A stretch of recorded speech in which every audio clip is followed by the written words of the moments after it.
നമസ്കാരം. Revenue information ബ്യൂറോയിലേക്ക് സ്വാഗതം. Revenue വാർത്തകൾ.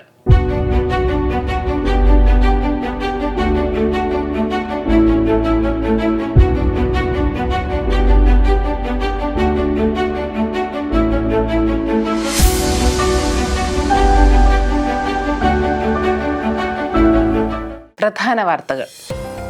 തിരുവനന്തപുരം, തൃശൂർ, കോഴിക്കോട് ജില്ലകളിലെ വിവിധ താലൂക്കുകളിലെ പട്ടയമേളകൾ മന്ത്രി കെ രാജൻ ഉദ്ഘാടനം ചെയ്തു. അതിവേഗത്തിലും സുതാര്യവുമായ സേവനങ്ങളാണ് ആധുനികവൽക്കരണത്തിലൂടെ ലക്ഷ്യമിടുന്നതെന്ന് മന്ത്രി K Rajan. Iringal, Ottasekharamangalam smart village ഓഫീസുകൾ മന്ത്രി ഉദ്ഘാടനം ചെയ്തു. മാലിന്യമുക്തം നവകേരളം ജനകീയ ക്യാമ്പയിന് തുടക്കമായി. കവചം മുന്നറിയിപ്പ് സംവിധാനത്തിന്റെ 2ാം ഘട്ട പ്രവർത്തന പരീക്ഷണം വിജയകരം. കാസർഗോഡ് ജില്ലയിൽ സർക്കാർ ഭൂമിയുടെ വിനിയോഗം മാസ്റ്റർ പ്ലാൻ തയ്യാറാക്കാൻ കമ്മിറ്റി രൂപീകരിച്ചു. റവന്യൂ വകുപ്പിന്റെ ഈ സേവനങ്ങൾ മറ്റു രാജ്യങ്ങളിൽ നിന്നുകൂടി ലഭ്യമാക്കാൻ ആലോചിക്കുന്നതായി റവന്യൂ ഭവന നിർമ്മാണ വകുപ്പ് മന്ത്രി കെ രാജൻ വടകര ടൗൺ ഹാളിൽ സംഘടിപ്പിച്ച വടകര, കൊയിലാണ്ടി താലൂക്കുകളിലെ പട്ടയ വിതരണ ഉദ്ഘാടനം നിർവഹിച്ച് സംസാരിക്കുകയായിരുന്നു അദ്ദേഹം. കേരളത്തിലെ എല്ലാ ഭൂവുടമകൾക്കും ലോകത്തിലെ 10 രാജ്യങ്ങളിലിരുന്ന് മൊബൈൽ ഫോൺ ഉപയോഗിച്ച് നികുതി അടയ്ക്കാനുള്ള സംവിധാനത്തിലേക്ക് റവന്യൂ വകുപ്പ് ഈ സംവിധാനങ്ങൾ മാറാൻ പോകുകയാണെന്നും മന്ത്രി പറഞ്ഞു. കൊയിലാണ്ടി താലൂക്കിലെ ജാനകി വയൽ ഭൂമിയിലെ താമസക്കാർക്ക് അർഹത പ്രകാരം പട്ടയം നൽകാനുള്ള നടപടികൾക്ക് തുടക്കം കുറിക്കുകയാണെന്നും മന്ത്രി പറഞ്ഞു.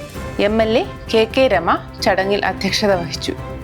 കടൽ പുറമ്പോക്ക് ഭൂമി കണ്ടെത്തി നിയമാനുസൃതം പതിച്ചു കൊടുക്കാൻ കോഴിക്കോട് ജില്ലയിലും സാധ്യതയുള്ളതായി മന്ത്രി കെ രാജൻ.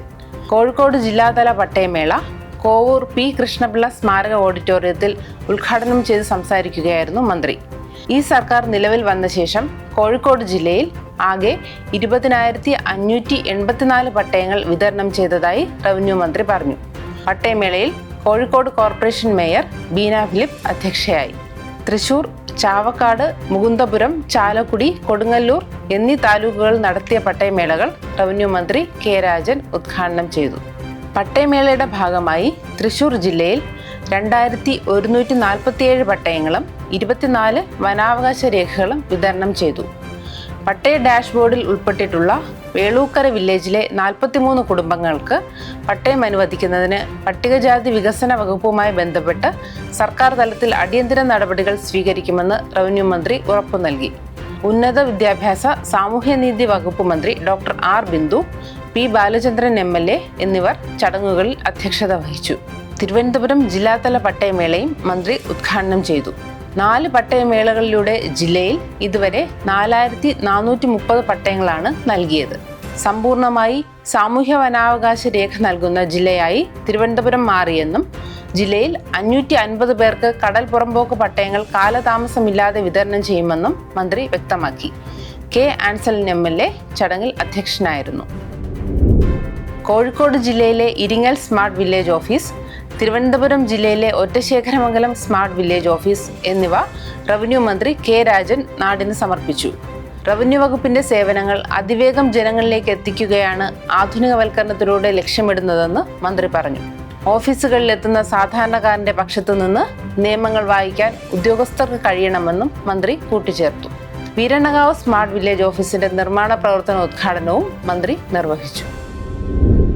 മാലിന്യമുക്തം നവകേരളം പദ്ധതിയുടെ ഭാഗമായിട്ടുള്ള സംസ്ഥാന വ്യാപക മാലിന്യ നിർമ്മാർജ്ജന ക്യാമ്പയിന് തുടക്കമായി. മുഖ്യമന്ത്രി പിണറായി വിജയൻ കൊട്ടാരക്കരയിൽ ക്യാമ്പയിൻ ഉദ്ഘാടനം ചെയ്തു. കേരളത്തെ സമ്പൂർണ്ണ മാലിന്യമുക്തമാക്കുന്നതിനായി മാലിന്യ നിർമ്മാർജ്ജനവും സംസ്കരണവുമായി ബന്ധപ്പെട്ട എല്ലാ മേഖലകളെയും ഉൾക്കൊള്ളുന്ന പദ്ധതി 2024 മാർച്ച് മുതൽ സർക്കാർ നടപ്പാക്കി വരികയാണ്. ഹരിത കേരളം മിഷൻ, ശുചിത്വ mission, CKCL, KSWMB, Kudumbashree mission എന്നിവയെ ഏകോപിപ്പിച്ചുകൊണ്ടുള്ള വിപുലമായ ക്യാമ്പയിനാണ് ഏറ്റെടുത്തിട്ടുള്ളത്. ഗാന്ധി ജയന്തി ദിനത്തിൽ തുടങ്ങി സീറോ വേസ്റ്റ് ദിനമായ 2025 മാർച്ച് 30 അവസാനിക്കുന്ന വിപുലമായ ജനകീയ ക്യാമ്പയിനാണ് തുടക്കമായത്. ഈ ക്യാമ്പയിൻ വിജയിപ്പിക്കാൻ സംസ്ഥാനത്തെ എല്ലാ രാഷ്ട്രീയ, സാമുദായിക, സാംസ്കാരിക സംഘടനകളുടെയും സ്ഥാപനങ്ങളുടെയും പിന്തുണ ആവശ്യമാണെന്ന് മുഖ്യമന്ത്രി പിണറായി വിജയൻ പറഞ്ഞു.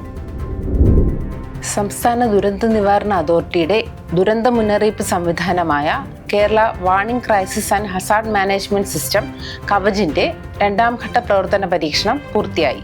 പ്രകൃതി ദുരന്തങ്ങൾ ഉണ്ടാകുന്ന സാഹചര്യത്തിൽ മുന്നറിയിപ്പ് നൽകാനാണ് കവചം എന്ന പേരിൽ സൈറനുകൾ സ്ഥാപിച്ച് പ്രവർത്തന സജ്ജമാക്കുന്നത്. വിവിധ സർക്കാർ സ്കൂളുകളിലും ഗവൺമെന്റ് ഗസ്റ്റ് ഹൗസുകളിലും മൊബൈൽ ടവറുകളിലും പരീക്ഷണാടിസ്ഥാനത്തിൽ കവചം സ്ഥാപിച്ചിട്ടുണ്ട്. 3 കിലോമീറ്റർ ദൂരത്തിൽ ശബ്ദമെത്തും. രാത്രിയിൽ ദൃശ്യമാകാൻ പ്രത്യേക ലൈറ്റിംഗ് സംവിധാനവുമുണ്ട്. സംസ്ഥാന കൺട്രോൾ റൂമുകൾക്ക് പുറമെ പ്രാദേശിക ഭരണകൂടങ്ങൾക്കും ഇതിലൂടെ അപായ മുന്നറിയിപ്പുകൾ നൽകാൻ സാധിക്കും. കാസർഗോഡ് ജില്ലയിലെ സർക്കാർ ഭൂമി ഫലപ്രദമായി വിനിയോഗിക്കുന്നതിന് മാസ്റ്റർ പ്ലാൻ തയ്യാറാക്കുന്നതിനുള്ള ജില്ലാതല കമ്മിറ്റി രൂപീകരിച്ചു. ജില്ലാ കളക്ടർ ചെയർമാനും ജില്ലാ ടൗൺ പ്ലാനർ കൺവീനറുമായാണ് കമ്മിറ്റി രൂപീകരിച്ചത്. ജില്ലാ വ്യവസായ കേന്ദ്രം ജനറൽ മാനേജർ, കാസർഗോഡ് വികസന പാക്കേജ് സ്പെഷ്യൽ ഓഫീസർ, ജില്ലാ പഞ്ചായത്ത് സെക്രട്ടറി, DTPC സെക്രട്ടറി, ജില്ലാ നിർമ്മിതി കേന്ദ്ര ജനറൽ മാനേജർ എന്നിവർ ജോയിന്റ് കൺവീനർമാർ ആയിരിക്കും. ജില്ലയുടെ വിവിധ വികസന ആവശ്യങ്ങൾക്കും ഇതര ആവശ്യങ്ങൾക്കും സർക്കാർ ഭൂമി കൃത്യമായി വിനിയോഗിക്കുന്നതിനുള്ള മാസ്റ്റർ പ്ലാൻ സമിതിയുടെ നേതൃത്വത്തിൽ തയ്യാറാക്കും. ജീവിതശൈലി രോഗങ്ങൾ നിയന്ത്രിക്കുന്നതിനും ആരോഗ്യപൂർണമായ ജീവിതം ഉറപ്പാക്കുന്നതിനുമായി മലപ്പുറം ജില്ലാ ഭരണകൂടം മുൻകൈയെടുത്ത് നടപ്പാക്കി വരുന്ന നെല്ലിക്ക ക്യാമ്പയിന് പിന്തുണയുമായി കാർ റാലി സംഘടിപ്പിച്ചു. പെരിന്തൽമണ്ണ നെഹ്റു സ്റ്റേഡിയത്തിൽ നിന്ന് ആരംഭിച്ച rally Pallikkunnu MLA P. Abdul Hameed flag off ചെയ്തു.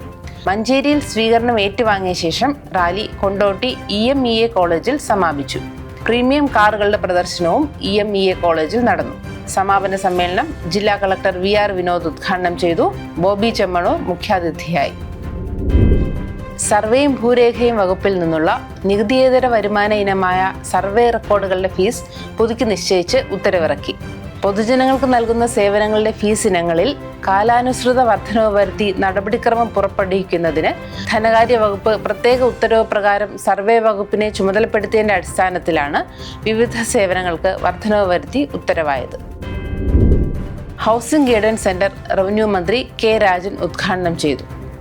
സർക്കാരിന്റെ 4ാം നൂറുദിന പരിപാടിയുടെ ഭാഗമായി സംസ്ഥാന നിർമ്മിതി കേന്ദ്രം ആരംഭിക്കുന്ന വിവിധ പദ്ധതികളായ housing guidance centre, integrated skill training programme, finishing school 2024 തുടങ്ങിയ പദ്ധതികളുടെ ഉദ്ഘാടനം റവന്യൂ ഭവന നിർമ്മാണ വകുപ്പ് മന്ത്രി K. രാജൻ നിർവഹിച്ചു.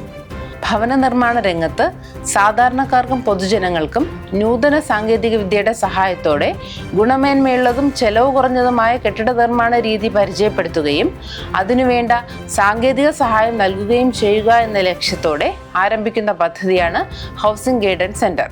ഭവന നിർമ്മാണത്തിന്റെ വിവിധ മാതൃകകൾ കണ്ട് മനസ്സിലാക്കുന്നതിനും അനുഭവിച്ചറിയുന്നതിനുമായി ആധുനിക സൗകര്യങ്ങളോടുകൂടിയ വിർച്വൽ റിയാലിറ്റി സ്റ്റുഡിയോ ഉൾപ്പെടുന്ന ഹൗസിംഗ് ഗൈഡൻസ് സെന്റർ തിരുവനന്തപുരത്തുള്ള കെസ്നിക്കിന്റെ കോർപ്പറേറ്റ് ഓഫീസിലാണ് ആരംഭിക്കുന്നത്.